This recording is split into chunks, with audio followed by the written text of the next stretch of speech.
Federal authorities arrested three York County men last week for their alleged involvement in the January 6, 2021 Capitol riot. Fox 43's Marshall Keeley explains what they're accused of and why one former federal judge says more rioters could still be charged.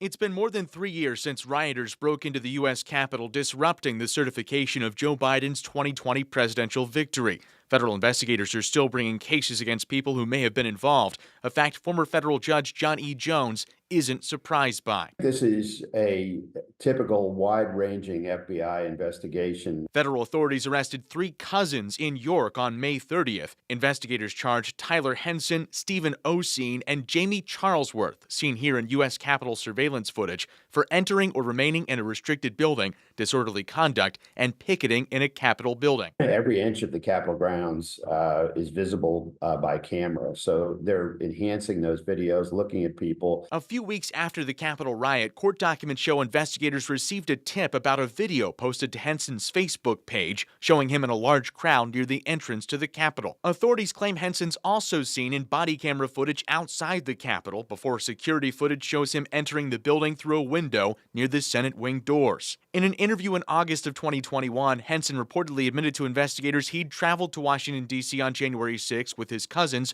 Oseen and Charlesworth. Federal agents say that's Charlesworth on the right, Oseen is on the left. Charlesworth allegedly entered through the Senate wing doors. Oseen is accused of entering through the nearby window. Charlesworth was also spotted on surveillance footage from inside the Capitol crypt. The three are shown leaving the building separately, and all were out by the time Capitol Police reinforcements arrived less than an hour later. They're not accused of engaging with police. Jones says they'll get their day in court. The idea that the federal government is out to get people who smashed doors and windows and invaded the Capitol and were trespassers and worse, and that people died as a result of that riot is astonishing to me. That's just nonsense. These defendants are given abundant due process, every right that the Constitution says that they should receive. The three men were released on supervision after their arrests. All are scheduled to appear in a Washington, D.C. district court. Jones says they likely won't be the last to face charges. They may find you